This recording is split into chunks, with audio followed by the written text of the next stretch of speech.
su lugar para enunciar como poeta, que es una cosa curiosa, digamos, para el imaginario general. El poeta tiene que tener una voz, como dice Leónidas, ¿no? O sea, encontrar la voz, etc. Y la obra de Leónidas empieza en 1955 en la plaqueta Saboteador Arrepentido, y ya en la primera página aparece el tema de la falta de la voz, que el solicitante es colocado, este personaje que recorre, digamos, toda la saga del solicitante, las partes de las fuentes, ¿no? El público, escucha una voz que le dice, tú no tienes voz, ¿no? En vez tú no tienes voz y escribes solo para... Y este tema de la falta de voz me parecía que era un disparador interesante para pensar las reescrituras, justamente, porque ¿con qué tiene que ver la reescritura sino con esta idea de no tener ese impulso, comillas, originario de la voz, sino trabajar constantemente con los restos de lo demás o con lo que ya hay como origen, para trabajar carroñeramente, como diría Leónidas? Entonces me parecía que una condición esencial de la obra de Leónidas era esta de la falta de voz, y que esa falta de voz se podía pensar en relación con muchas cosas. Leónidas menciona, a propósito de Eleva Perón en la hoguera, la idea de que Eleva Perón en la hoguera es un texto que trata de construir la palabra de alguien que no tiene cómo llegar a la palabra para comunicar. Y de ahí sale este camino como extremo, radical, que tiene el texto en su manera de reescribir o de quitarle como todo aspecto folletinesco o demagógico a las fuentes. Y por eso construía yo una pequeñita hipótesis a propósito de la relación entre eso y el peronismo, que fue interesante que en una proyección que hubo ayer Mariano habló de cómo se relaciona el peronismo con la obra de Leónidas, muchas veces de un modo a veces lineal, pensándolo desde el lugar de la adscripción política, digamos, ¿no? desde la militancia ideológica y política. A mí me parecía que en todo caso lo que hay en Leónidas de peronistas es que hay una violencia que uno podría relacionar con el peronismo, hay un carácter invasivo, ¿no? que uno podría relacionar con esa imagen del aluvión, ¿no? Del aluvión zoológico, de meter las patas en las fuentes. Leónidas mete las patas en las fuentes de la literatura constantemente. Creo que ahí es donde habría que pensar a Leónidas como un poeta peronista por la operación peronista sobre el lenguaje, más que por la adscripción política a la doctrina peronista. Y me parecía que estaba bueno pensar las reescrituras como eso, ¿no? Como una invasión de espacios precintados, monumentalizados, la literatura, muertos por eso, en la visión que plantea Leónidas, y una renovación, un carácter transformador.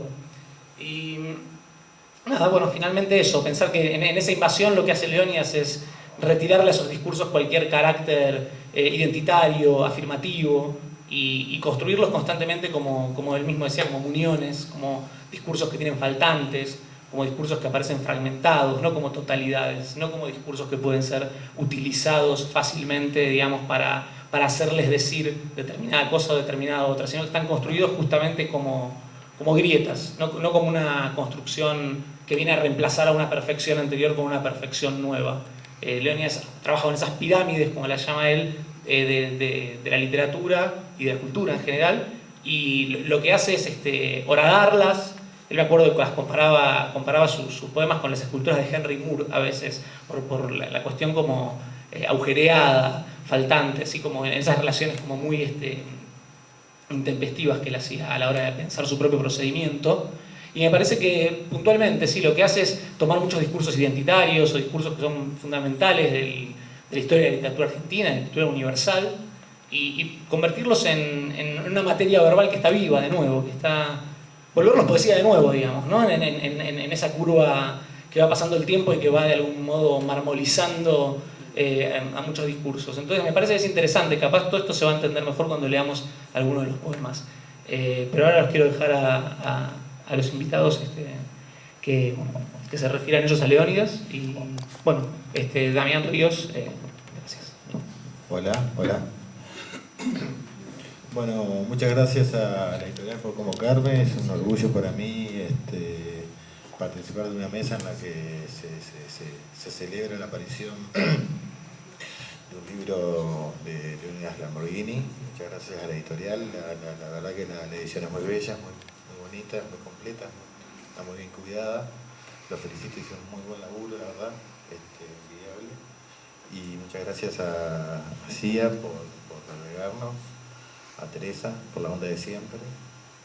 Yo escribí un texto muy breve y voy a leer un poema, pero el poema por ahí lo leemos después, no sé. Claro, sí. Claro. Un texto tiene apenas una paginita, como para abrir incluso algunas discusiones en las que retomo algunas de las cosas que decía recién Gerardo y que habla un poco también de la recepción que de la obra de Leónidas por parte de mi parte y también de algunos amigos, compañeros. No es que yo hable en voz por ellos, pero de algún modo compartí, ¿no? Algo en la formación. Así que bueno, voy a leer. El texto dice así: en todo lo que oigo desde hace 25 años, escucho las voces de los poemas de Leónidas Lamborghini. Y todo lo que escucho es literatura en idioma argentino. Quiero decir, las escuchaba aún antes de conocer su obra. Ya estaban ahí, dispuestas a conducirme en mi labor como escritor, como editor, como poeta. Las voces de un poeta, las que dice y las que escucha, son la mejor invención de sí mismo. Y Leónidas es el inventor de algunas voces que iban a regir parte de la literatura argentina en el futuro. No existen los poetas jóvenes, la poesía del futuro. Los poetas somos todos viejos experimentados en el arte de experimentar con palabras, apalabrados, emparejando versos y sílabas, distribuyendo acentos. Y de todos nosotros, el menos torpe fue, es y sigue siendo Leónidas Lamborghini. Empezaba, se dice, cada poema desde cero y en cada poema hacía una apuesta distinta. Lo que habla de una honestidad, ¿no? Y empezó reescribiendo textos centrales de la literatura argentina y de nuestro acervo cultural del pasado y terminó reescribiéndose a sí mismo, que es como que decir que escribió para todos nosotros en tiempo real el futuro de nuestra lengua. En todo lo que escucho resuena aquello de, cito, me detengo un momento por averiguación de antecedentes, trato de solucionar importantísimos problemas de Estado. Pienso que en esos versos está contenido el trabajo que se propuso que deberíamos continuar, si es que algún deber nos cabe. Detenerse para dar cuenta de un estado de las cosas y del arte, por imperio de la ley, si se quiere, y para revisar, o más bien para precisar, una tradición. Los antecedentes que se le reclaman al poeta, a la voz del poeta, son los del canon y las influencias. Y la voz de Leónidas reescribe, desde el calabozo de la literatura argentina en la década del 50, la lengua del Estado. De esas reescrituras está hecho el genio de nuestra raza que aquí presentamos. ¿Qué se le da a un maestro? O, dicho de otra manera, ¿cómo se le paga a un maestro? No sé. Lo que sé es que cuando empecé a leer literatura, Leónidas Lamborghini ya estaba ahí, como parte de una tradición. Pero también sé que como empecé por ahí, la tradición para mí es para mí desde el comienzo, y cuando digo para mí hablo de otra gente también. La tradición es para mí sobre todo trabajo, discusión, tráfico de modos, de decires, de tonos. Insinúo que a ese tráfico deberíamos dedicarnos todos y pienso que leyendo a Leónidas esa obligación ya no es un deber. Bueno, muchas gracias.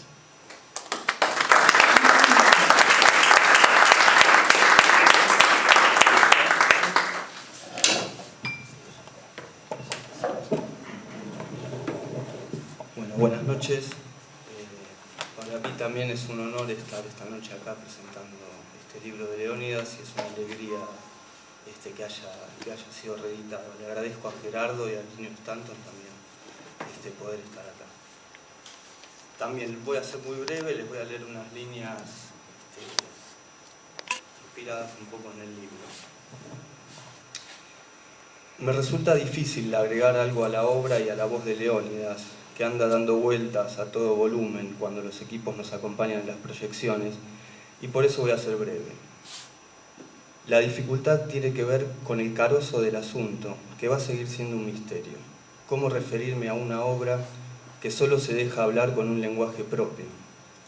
Como si esa frase de Wittgenstein, los límites de mi lenguaje son los límites de mi mundo, fuera llevada al extremo de la extralimitación, inventando lenguaje y mundo al mismo tiempo. Un carozo que podría ser la respuesta del sabio negro a la pregunta: ¿cuál es el canto del canto? En la payada de los dos sabios. ¿Cuál es el canto del canto? En ese mundo el lenguaje habla, como decía Leónidas. El poeta se vuelve instrumento del instrumento. Para referirse a las escrituras, al lector no le queda otra que entregarse a esa corriente de lenguaje y a esa sintaxis violenta, violentada o violada, porque también es muy difícil fijar cualquier impresión de lectura. Es el conejo yéndose que siempre se escapa, como el fantasma de la vida de Melville, que no lo agarrás. Y esto porque además, como dijo Leónidas, cada libro nuevo es una crítica del anterior. Reescribe, modifica, se reinventa. Con lo que el movimiento que tiene que hacer el que lee es, en este caso, el mismo que hizo su autor en la escritura. Se repite el juego, se multiplica, o se eleva a alguna potencia infernal.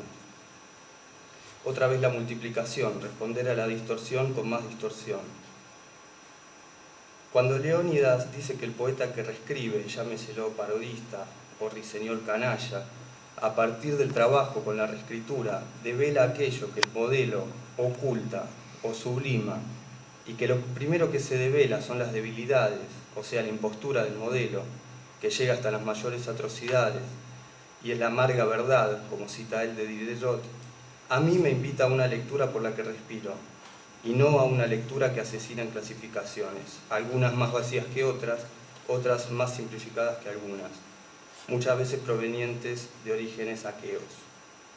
Y que también me permite echar luz, y no de lamparita, sobre el infantilismo de considerar como lo mismo, pero con agregados, ese trabajo de escucha permanente, como el de los personajes de Sexton y Blake, del poema, la línea, la sílaba, el susurro del lenguaje, el dictado, el tiempo que corre y se escapa en esas líneas en el intento de perpetuar el instante, la oreja vuelta sobre sí misma, con la capacidad de aplicar ahí también esa lectura, que tiene una virtud y es la de reírse de sí misma.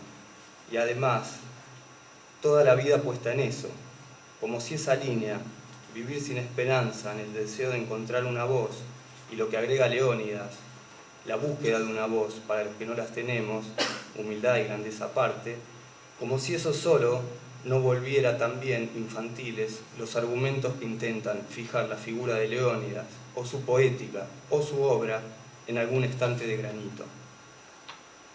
Es decir, hay libros que cambian la vida, que la traumatizan para siempre. Los libros de Leónidas, para mí, pertenecen al conjunto de esos libros. El mundo y la vida, y por extensión la poesía, los poemas y el lenguaje, quedaron transformados para siempre después de esa experiencia. El reverso del lenguaje se vuelve tan destelado que es antes lenguaje, la voz del solicitante descolocado, del saboteador arrepentido, de Vincent o de Pablo, que el lenguaje. Es como frotar la lámpara de Aladino. El demonio del lenguaje se libera del encierro con la primera lectura. A mí me pasó así. El primer poema que leí fue La canción del pájaro cantor, que figura en Verme, donde aparecen por primera vez las escrituras de Discépolo. Una vez suelto el demonio, hay tela para toda la vida, del derecho, del revés y más allá, siguiendo el boquete por el que sale el conejo. Gracias.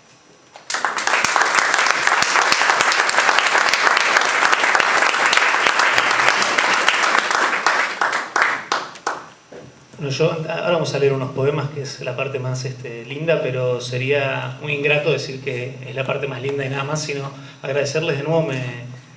Me escuché en pensamientos también, escuchándolo a Damián y a Esteban, porque ciertamente creo que para todos los que estamos acá y para muchos que deben estar entre ustedes, haber accedido a la obra de Leónidas es una experiencia diferencial, ¿no? Un antes y un después. Y una cosa que digo en el epílogo también, y que me olvidé de decirla antes y que es muy importante, es que hay algo que dijo Damián que tiene que ver con sentir que uno tiene que hacer la continuación humildemente de la labor de Leónidas, que para mí tiene que ver con esta cosa de humildad y una ética de trabajo experimental con la literatura que era incansable en Leónidas, ¿no? Siempre me acuerdo de esas frases como siempre se empieza de cero, y que eso estaba en el correlato, uno lo podía ver en los textos que iban saliendo nuevamente, ¿no? O sea, solo por decir una cosa más antes de ir a los poemas, me acuerdo de la publicación de Carroni Última Forma en 2001. Yo había conocido la obra hacía muy poco tiempo, en 99, a través de Verme también como primer lectura, que se estaba saldando en algunas épocas y era un material accesible, ¿no? Y yo no podía creer que un poeta de 77 años hiciera eso con su propia obra. Para mí fue una experiencia que no volví a encontrar en el corpus de la poesía argentina algo comparable. No, como dice Damián, no hay poetas jóvenes, pero lo más parecido a la juventud y al desparpajo que yo leí en mucho tiempo fue ese libro, esa apuesta por lo ilegible, por la radicalidad, por la irreverencia incluso respecto de la autoconstrucción del personaje del poeta en Leónidas, ¿no? Esa especie de rechazo al mármol, como dice él mismo en el prólogo de ese libro. Le tengo horror a la lápida. Bueno, en vez de una obra completa, un libro que destroza, para decirlo elogiosamente, todos sus libros propios anteriores y que incorpora segmentos de reescritura de otros materiales, inclusive también, ¿no? Una frase de arte, lo que se comenta también en el prólogo de Fernando Molle a ese libro. Así que nada, decir eso creo que es un honor para todos nosotros y una alegría poder estar reunidos acá en torno de la evocación de la obra de Leónidas y de la lectura. Así que nada, vamos a leer unos poemas. ¿Qué poemas leemos, Esteban? De Vincent. Joya. No leamos el mismo. Yo voy a leer La distorsión cambia la H. La distorsión borra la H. La distorsión borra la H. Ha habido borra ha habido. Herida borra herida. Honrado borra honrado. Y mezcla vez. Herida con herida. Honrado con honrado. En la borra del borrar. Herida respetuosa con honrado. Honrado respetuoso con herida. Ves mezclados. Habido con habido. Mezclados en la borra. Y llorar ves. Honrado contra honrado. Y herida contra herida, llorar ves en la borra. Y habido contra habido, ves llorar. Mezclados ves, mezclados en la borra y respetuosa del borrar que borra la H. Borra la H, borra la H.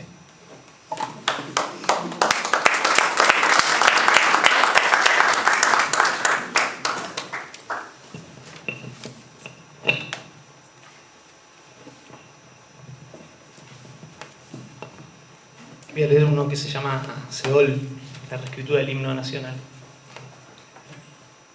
Lo mortal, lo que se oye. Oíd el ruido de lo roto en el trono de la identidad, en lo dignísimo. Oímos, respondemos. El ruido de lo sagrado, de lo unido en lo dignísimo, de la identidad que se rompe. Oímos lo abierto a lo mortal, la salud rota en lo mortal, el grito. Oíd lo roto. Lo mortal en libertad, la libertad de lo mortal. Oír la libertad de lo roto, el grito. El trono, el ruido de lo mortal en el trono de lo sagrado, del trono de la identidad. El ruido de lo roto, la identidad, el trono. Respondemos. Oímos en el ruido el ruido. Oímos en el ruido, lo sagrado roto o lo que se une.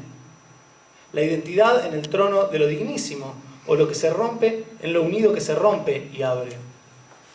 Las cadenas rotas de la identidad que se rompe y une, oímos. En lo mortal que oímos. Lo que se abre a lo mortal, el grito.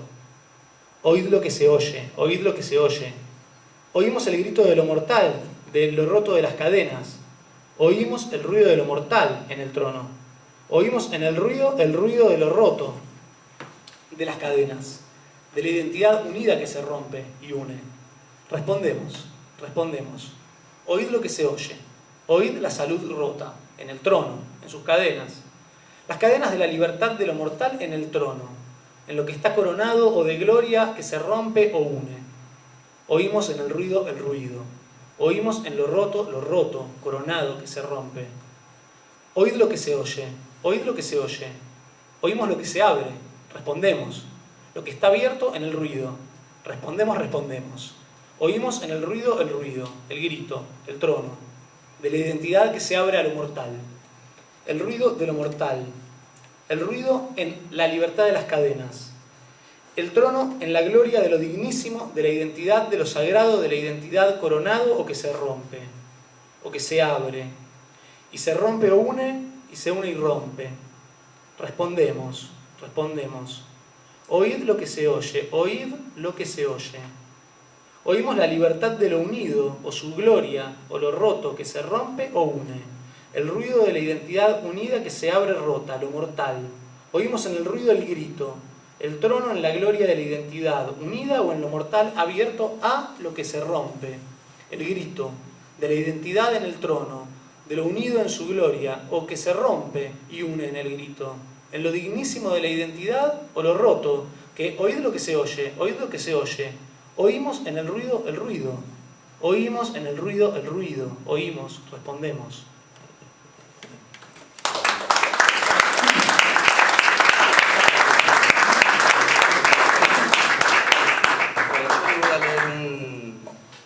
La parte 6 de la voz de Vincent, que son las escrituras de las cartas a Theo de Van Gogh.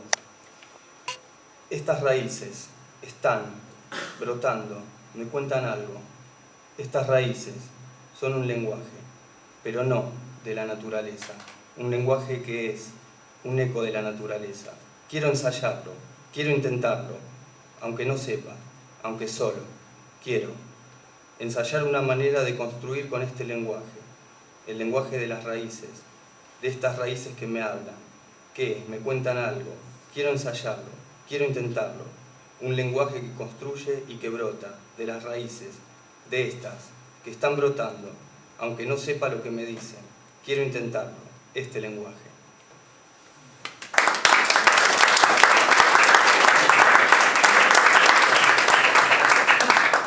Bueno, gracias de nuevo.